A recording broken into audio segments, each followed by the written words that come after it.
Salut à toi, c'est Greg. J'espère que tu as la forme, j'espère que tu vas bien. Eh ben écoute, moi ça va super. De mon côté, mon opération d'achat-revente se passe plutôt bien. Là, j'ai vendu 3 lots sur 4. J'ai plus que la grande maison à vendre, donc ça se présente plutôt pas trop mal. Et donc voilà, c'est cool quoi.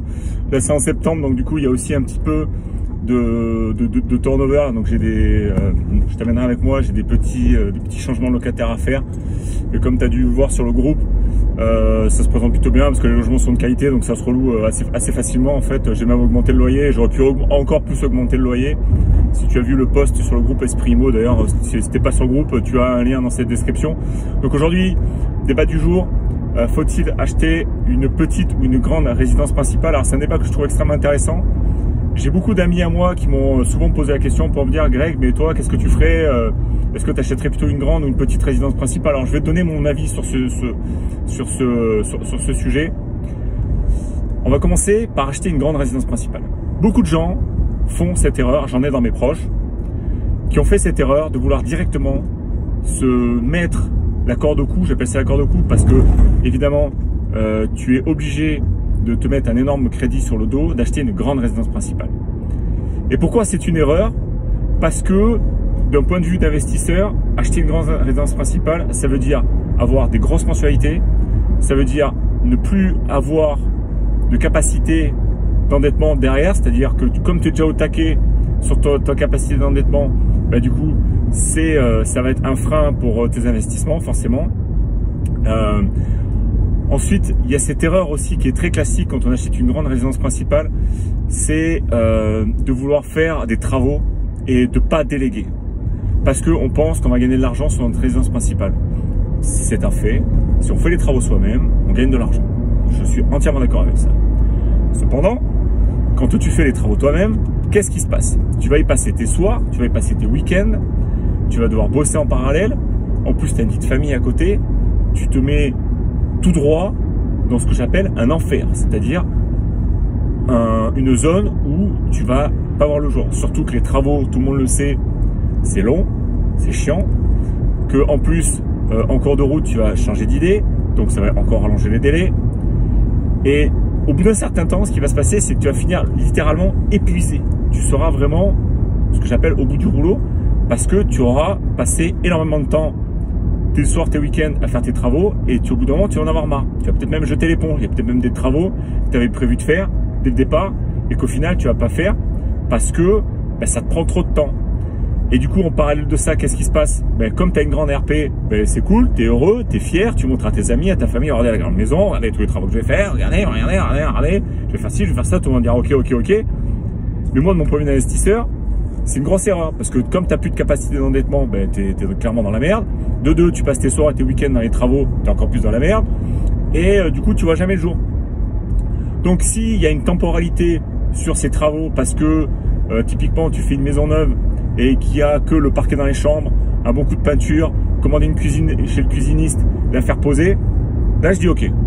Parce que mettre du parquet dans 3 chambres et mettre un bon coup de peinture, bon ok, ça se fait pas en claquant des doigts.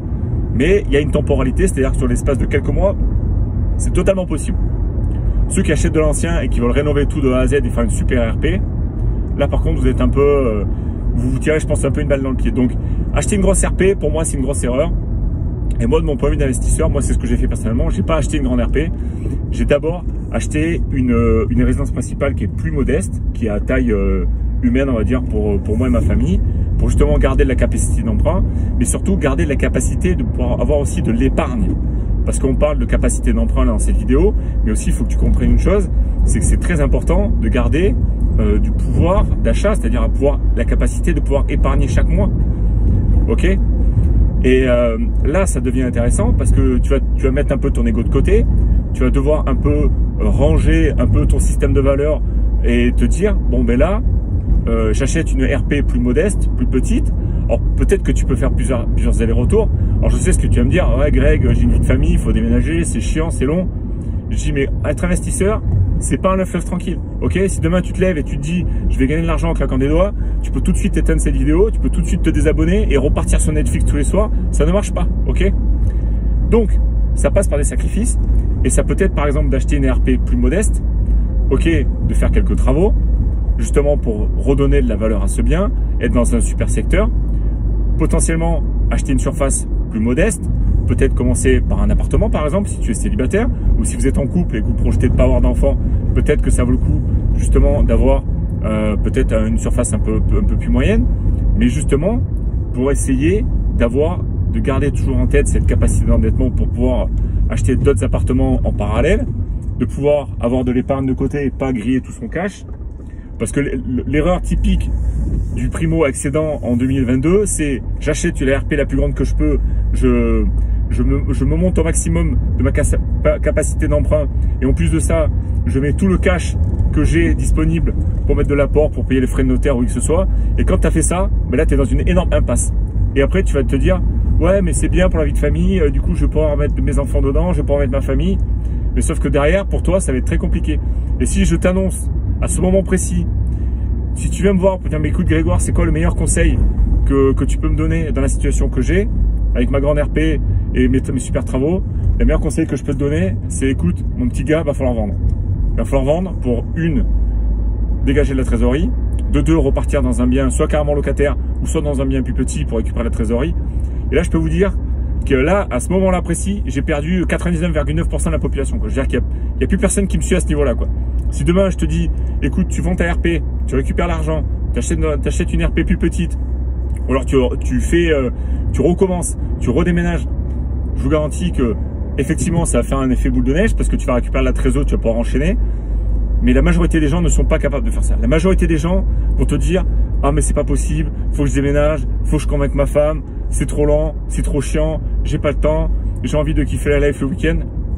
Et à ce moment-là précis, j'ai vraiment envie de vous botter le cul. J'ai vraiment envie de vous botter le train, à vous dire, écoutez, si demain vous voulez vraiment devenir, alors c'est pas millionnaire, j'aime pas ce mot, mais si vous voulez devenir rentier, si vous voulez devenir libre financièrement, si vous avez envie d'avoir, de pouvoir enchaîner les biens, de pouvoir acheter, d'avoir cette capacité d'emprunt, de pouvoir investir comme bon vous semble, ben ça va passer par des sacrifices. Et je vous promets que ces sacrifices-là, sur le long terme, sont vraiment bénéfiques. J'ai des copains qui l'ont fait, ça marche très bien. Là, moi, perso, je me consacre sur l'activité d'achat-revente en tant que marchand de biens, parce que pour l'instant, je ne veux pas déménager, mais ça viendra dans le futur. Évidemment qu'on fera aussi ce genre de stratégie. Il faut faire attention à sa capacité d'emprunt, mais tu dois clairement comprendre que ça passe par des sacrifices. Tu ne peux pas, à aucun moment, te dire j'achète une grande RP et ensuite je vais pouvoir investir. Il va y avoir un problème. Il va clairement y avoir un problème. Ok? Donc ça, c'est vraiment des erreurs classiques que je vois partout, tout le temps, en permanence. Donc j'espère que tu comprends bien un peu là où je veux en venir. C'est moi, je vise plutôt petit sur la RP, c'est-à-dire essayer de garder pas griller tout ton cash.